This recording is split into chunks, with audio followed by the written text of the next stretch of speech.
Hi, everyone. My name is Amanda Salas. I am an executive chef at Smoke Daddy in Chicago. It is located in the Wrigleyville neighborhood, which is right across the street from historic Wrigley Field. And today, some grilling, some ribs as well. We'll have a couple different tips, some easy ways to do a complete meal on the grill. Wanted to just give you a couple things that are happening here with this online platform is that you will be on mute. If you have any questions, there is a chat box that you can put in there that we'll take a look at the end of the segment that I can answer. Then also Venmo information for me is Amanda-Salas-32. Really appreciate all of your support. Really excited to do this. It's my first time doing this, so hopefully you will enjoy as well. Appreciate the support, of course. What I'm preparing is, like I said, we have some baby back ribs that are going, and I'm going to do a complete meal for you, including a salad, a grilled Caesar salad, and we're out here in actually the south suburbs of Chicago in the backyard. So hopefully the volume is good for you and you can hear everything that I am saying. We don't have too many other outside distractions from Mother Nature. So to get started, I actually have 2 slabs of baby backs that are already working on the grill. They have been going for approximately 2 hours. Basically start with the pork back ribs that I season with what we call Mojo Seasoning, which is basically a spice blend that, like a barbecue spice that you could find, at your local grocer. It has, traditionally some sugars, some paprika, cayenne in there, dried herbs such as thyme and oregano. So basically we start with the raw ribs, season them a little bit on both sides, and then place them, and it's actually indirect heating or indirect grilling. So they go on the grill on one side where the other side has the heat that is on, and actually typically have a water pan. I've already removed it because they are pretty much fully cooked at this point. Our segment's not quite long enough to do the full 2 hours. So they've been going on here, and if you have a grill that actually has like a thermometer gauge on there, that's actually really great because then you can see where your temperature is ranging, and you want to keep it around 250 degrees to 300 degrees. So right now that's pretty much right where we're sitting. So since these are going, and they're already looking pretty tender here, what I'm going to do is I'm going to start by making a barbecue glaze for them. We'll do that, and then we'll jump to some vegetables and to a salad. So what I'm going to do is start with actually using a house barbecue sauce that we use at the restaurant. It's original barbecue, has a very heavy tomato base, a little sugar, it's acidic with vinegars. What I'm going to do is just kind of dress it up a little bit. This is what we're going to base our ribs with. A little bit of Old Forester whiskey. This is unfortunately all that's left after the holiday weekend, but there's just enough for us to use today. Couple tablespoons of that, and we want to be careful because obviously it's a high proof, so we could certainly flame up on the grill, so we want to be cautious with that. And then I'm going to add a little brown sugar to it to add a little more sweetness to it. Makes it like really stick to the ribs, and makes it nice, kind of contrast that whiskey flavor as well. So this we're getting going. And I just turned the grill. The grill's been on low heat over here, like I said, on the other side. So right over the grill, right over the ribs, or I should say under the ribs. The heat is not on, and it's just getting that heat that carries over as the grill lid is closed. So for right now, I'm gonna let this simmer a little bit to come together. And then we'll start basting those ribs. But in the meantime, I'm gonna turn this grill up a little bit and then start making what would be considered your first course, or you could do this as a whole family style item. What I'm going to do is, everyone loves a traditional Caesar, but a grilled Caesar is actually just adds one more layer of flavor, and it's really great. So, and also what I'm using here is a copper mat. So you can use and grill directly on the grill, but these mats are really great because they conduct the heat, and then they also help for keeping, you know, small vegetables or any sort of grilling items that you're going to grill from falling through. So I'll just actually pull that up real quick. So it's like completely tight woven, and it's a great, and copper's a great conductor of heat. So you'll still get the nice char or grill marks that you would normally get if it was directly on the grill. So we'll slide that over. So like I said, I have some romaine here. We just basically trimmed it up a little bit, trimmed off the ends, trimmed a little bit of the core, but you still want to keep it together because that will keep it intact. But we just basically cut it in half here. So these are 2 small heads of romaine lettuce. And what I'm going to do is brush them lightly with olive oil, and then season with salt and pepper. And we're just going to grill that cut side down. So a little bit of olive oil, not too much because you don't want it to flare up on you. But we also don't want it to stick on the grill. And then just a little bit of kosher salt is great. Just want to season everything, even your lettuces when you're making salads. And then, of course, fresh cracked black pepper. And let's see here. I'm going to throw these on the grill.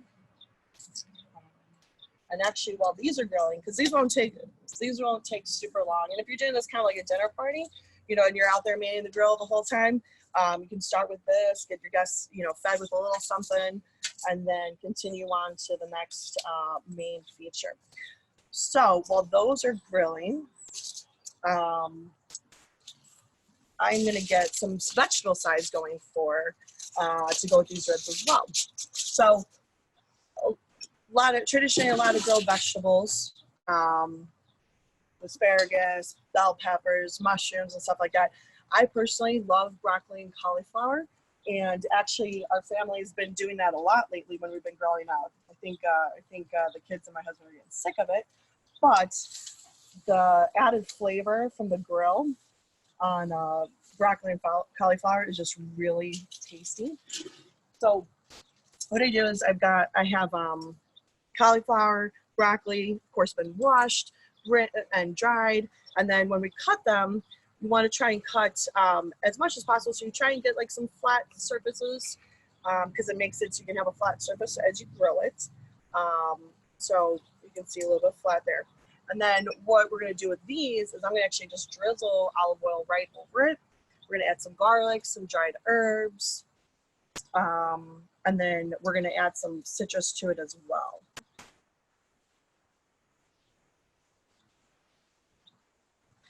Now we're going to check our romaine here too, as well as our glaze. And our glaze is coming together nicely. So I'm going to pull that to the side. So as you can see, we're starting to get some nice color on our romaine here. You're not going to cook it all the way through. You're really just, you know, getting a nice color in it. So we're going to go that just a moment longer. So overall, it only takes a few minutes to do it. Our glaze here with our whiskey and our brown sugar and barbecue sauce is coming together nicely. Now, since we used a prepared barbecue sauce to start with, you're really not looking to reduce this too much because then it's just going to get really tacky and you want to be careful not to burn it. So we're at this nice consistency, and I'm going to actually put it off to the side. But you just want to use a brush. Our ribs are still sitting in indirect heat. We're getting a little char on them, getting a little char on the edges here. But we're going to brush them and we're going to let them glaze because then they're going to, you know, go for probably around the next 10 minutes or so. And you really want to do the sauce just on the top and not so much on the bottom because, again, there's all these sugars in here and you don't want them to burn if you have them directly on the grill, and it could really make a mess of your grill as well. So we're just going to lightly brush these. By the time we're done with this, our romaine will be ready to come off.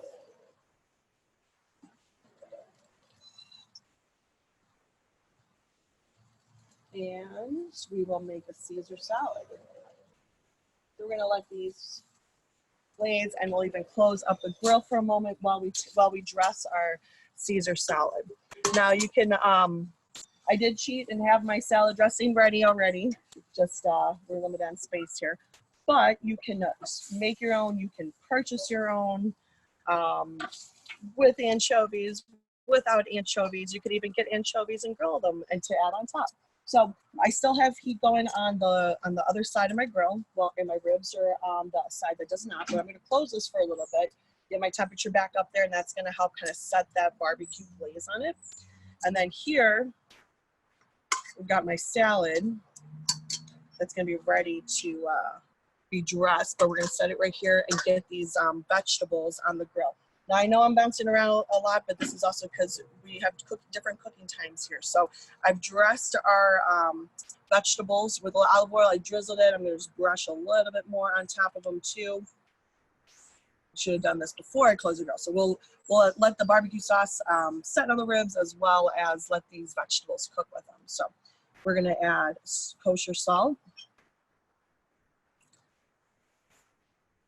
and some fresh black pepper, like fresh black pepper and kosher salt and everything. You always want to season everything all the time. And then I like using a little bit of dried herbs on the vegetables, gives another layer of flavor, a little earthiness to it. You can use anything from thyme, oregano, basil, and you can even use Italian seasoning, which is a blend of all those. And I think sometimes there's rosemary in there as well. I'm using this because this is usually something that's handy and to keep around on the house. Of course, use fresh herbs, you know, if and when you have them. But I like to keep these on hand. And we're gonna also add some minced garlic to them as well, because garlic and these vegetables love each other. You can use, I've got fresh minced garlic here, and we're just gonna sprinkle over, and we're gonna toss these before they get on the grill. And you could also, for this too, if you don't have fresh garlic, you can always use garlic powder or granulated garlic. I like to do this because this is stuff that I have around all the time. It's really just getting a fresh head of cauliflower, broccoli, and then otherwise you have the other staples ready to go in the house. So we've got these items on here, and just kind of loose, toss together, real simple. Then I also have a couple lemons on here that we're going to brush with a little bit of olive oil, because we're going to put these on the grill as well and squeeze them over our vegetables to add another layer of flavor when they come off the grill. So I'm going to use this mat because, again, this is great to use for vegetables and things like that to keep them from falling through. Turn up the heat just a little bit, so you're kind of on a medium to almost medium high heat. They will, you do want to be careful not to burn them. They could cook quickly if you have it too high. You do want to get, because we're going with raw, you know, harder vegetables. You do need to give them a little bit of time so they get tender. There's no need to have to blanch them ahead of time. Get all this garlic and herbs on here too.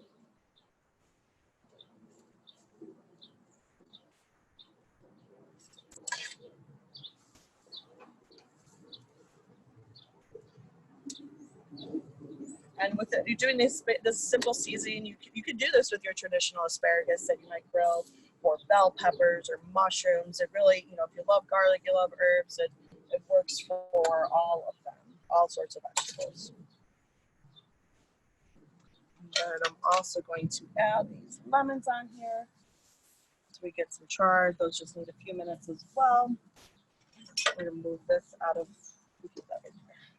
move that out of our way. So, like I said, we're gonna close this grill, have it at medium to medium high heat, and all that warmth is gonna get some nice char on those vegetables, and then the heat is gonna circulate over on top of the ribs to give them a really nice glaze to them.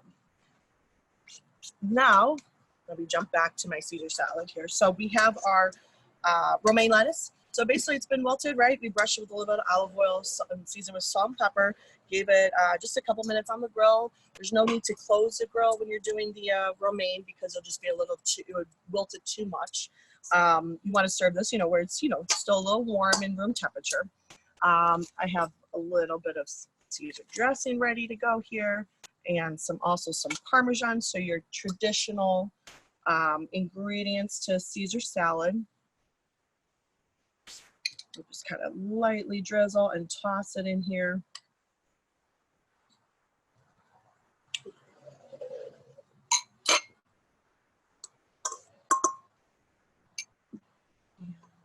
Mix it all up. If you're doing this, like I was saying, eventually like maybe family style, it's great to have a nice large platter for it. I've got a plate here. And then of course croutons and cheese, more cheese on top.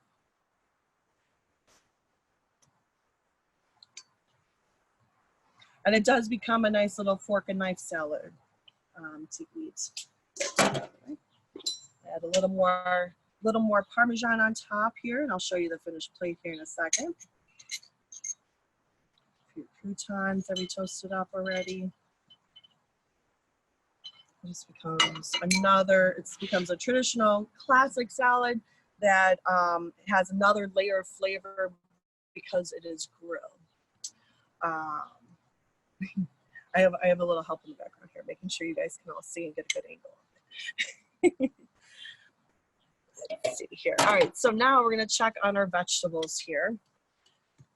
You see we're getting a nice little smoking going here. Hopefully you can see this all the way. I'll pick a few pieces up. You'll see like how the vegetables starting to turn, the broccoli starting to get a nice bright colored green.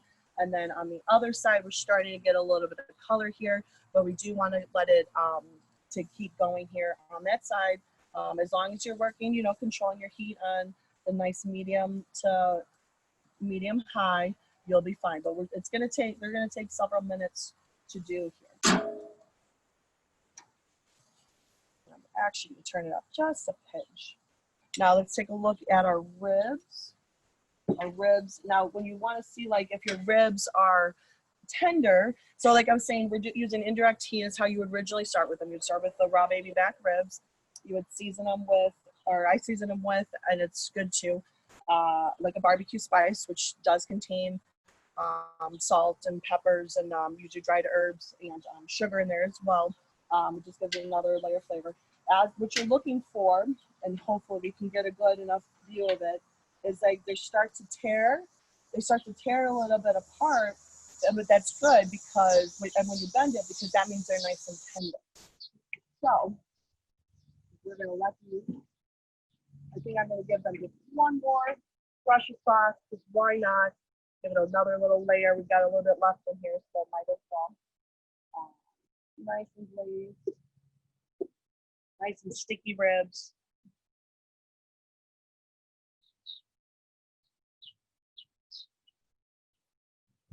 Now at Smoke Daddy, where we're at, we actually, due to COVID-19, we actually, everything was turned upside down for a lot of people, and for us too as a restaurant, I'm gonna close this, let these cook a little bit, talk a little bit about what we had to go through.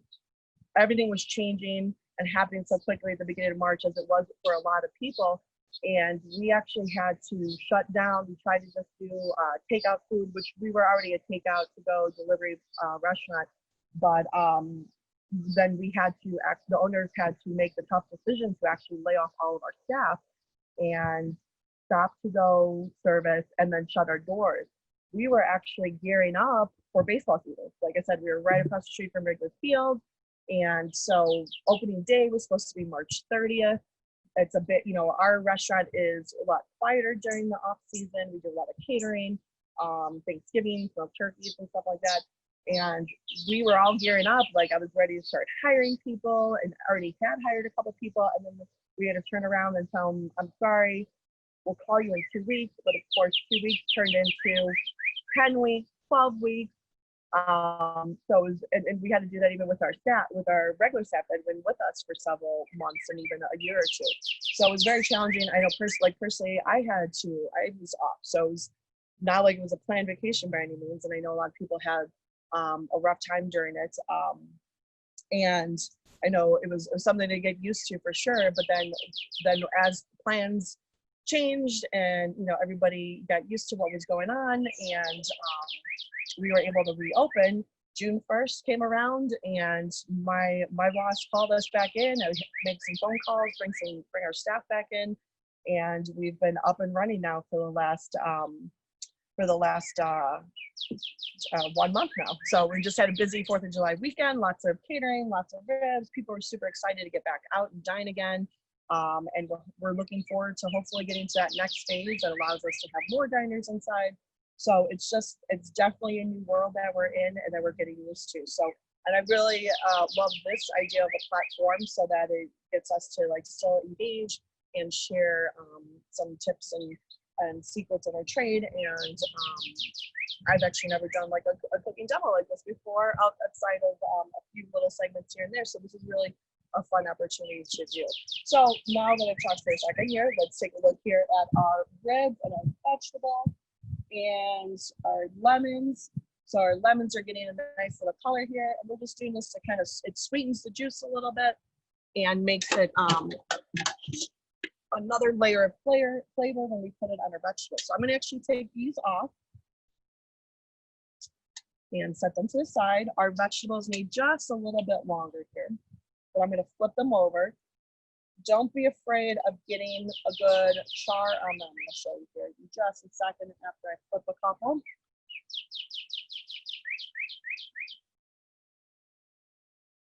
Don't be afraid to get a char on them because this is not burnt. This is really layers of flavor on it. It's caramelization on the vegetables.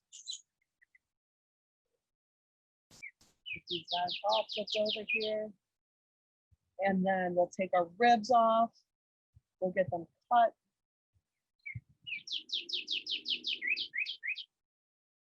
With these vegetables, I know it might be a bit challenging to really see. I'll slide them over once I pull these ribs over. Then we're gonna take the ribs out. I'll slide them over so hopefully get a little bit better of a angle. So beautiful baby back ribs here, nice and glazed. Actually going to flip it over. Since that glaze is set, it's usually easier to cut it when the rib is upside down. The glaze is set, so we shouldn't lose it. And I will slide this over here. Hopefully you can see a little bit more of what I have going on here of vegetables, and turn this heat down just a little bit. Close it up and let them finish cooking. By the time we're done cutting these ribs, we'll be ready to go here. Little tight space. So our ribs now, baby backs tend to have 11 to 13 rib bones on them. So if you want to cut single ribs to enjoy, you just cut right in between them because that's right where the meat's at. You don't want to force it. You want to see where those bones are at so that you can cut very easily in between. You can cut them in 2-bone racks, single bone. I'm sorry, not racks, but 2-bone pieces, single bone pieces. So I'm going to do kind of like a couple different sizes here. And then put them on a plate. So a nice big slab there for somebody. And then a couple smaller pieces. And you can see when we cut them that you can see how it pulls there, and you can really see how that's just a sign of how tender they are. Oh, we lost it. We did lose a little bit of that skin there. So here is one lovely rack of ribs. Hope we can get a good view of that there. And you can, like I said, this is a good sign of that, how nice and tender they are. And they are going to be pull apart ribs. Now, slide these guys. Now our vegetables are grilled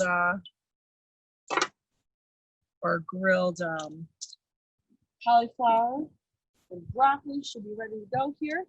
So I do like them with a little bit of bite to them. If you do want them to be really super tender, that just means a little bit more time on the grill. And if you do that, then it is okay to turn the heat down so that they can cook a little bit further, have the lid closed, and the heat will circulate throughout. But these are right where I want them to be. So we're going to pull them off before you get a nice view of them here.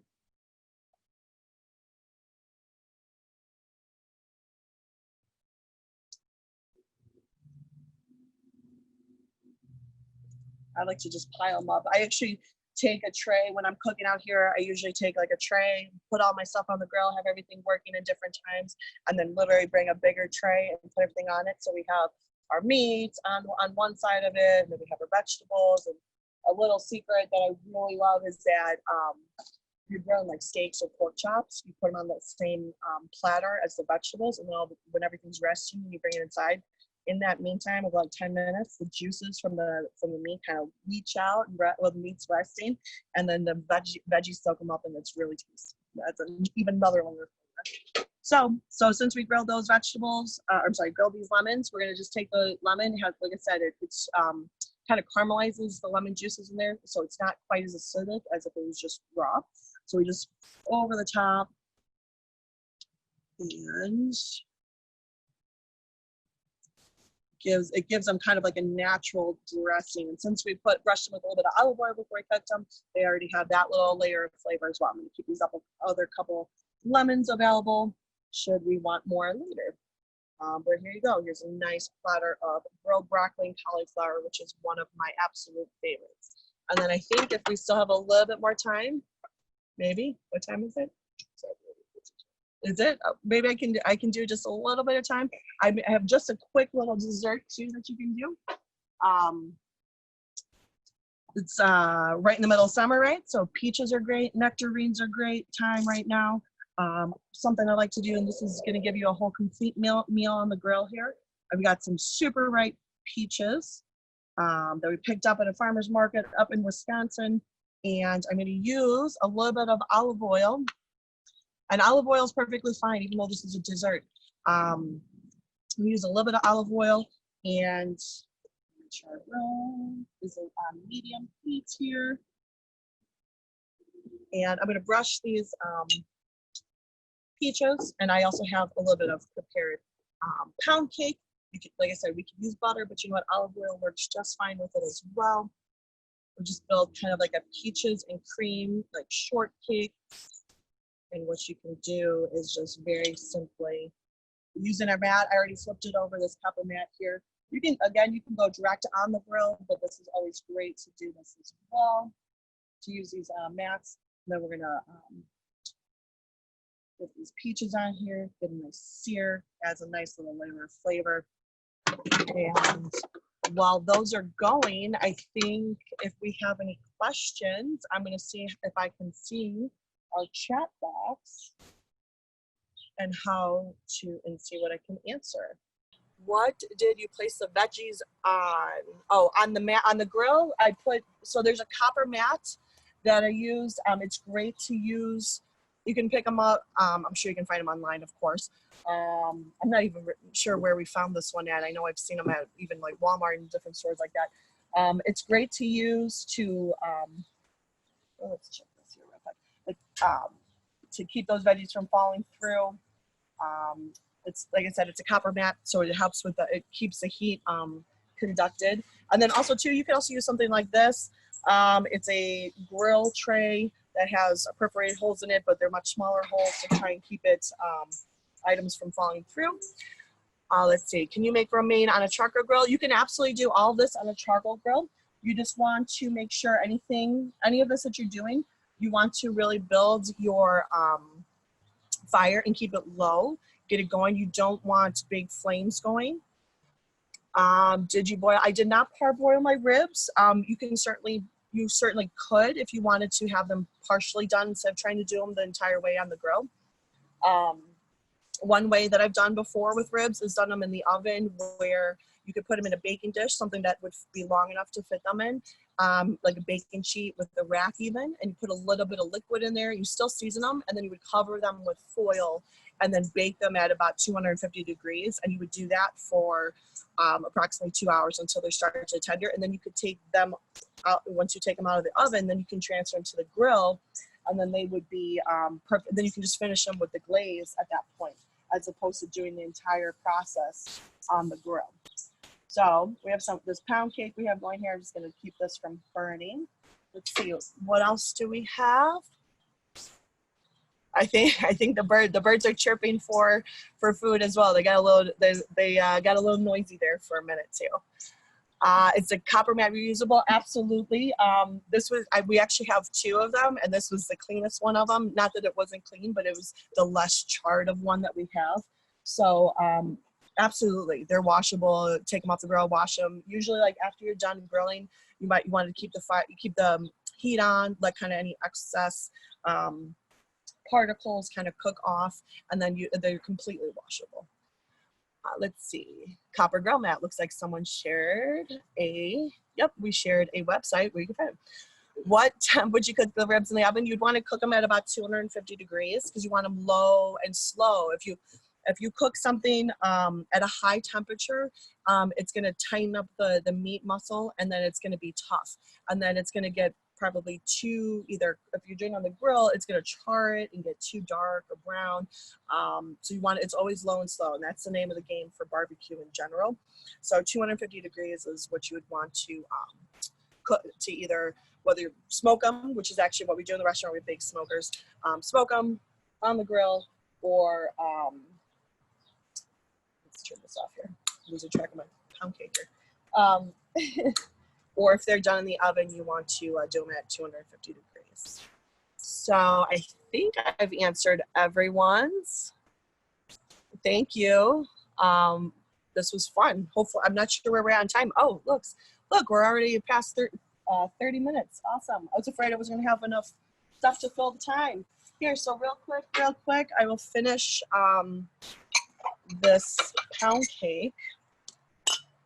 And I'm going to take these guys off, put them on a plate. Let's see here. I'm going to close this chat real quick. Hopefully we can. I just want to make sure because I can't see if I have the chat open. So we're going to put the pound cake on a plate and take our peaches. And these are super ripe, juicy peaches. Just a little bit of color on them. They're super juicy, so they don't need a lot of time to cook. Really, you want them to be still a little bit of raw. And where are we at here? Here's a knife. I'm just going to slice them a little bit. And then I usually have to top these off with some cream. So that's where I like to call it peaches and cream. I cheated. Got some Ready Whip, but as long as it's the original real cream, it's fine. And then here you go. This is a perfect way. And you could do this as a platter to do it as a family style dish as well. Or if you want to be fancy, you can also plate everyone's meal as well. So here you go. Some peaches and cream with pound cake as a dessert. And again, thank you everyone for attending. This was fun. I hope I can do something similar like this again. Really appreciate your support, especially during these times. And everyone take care.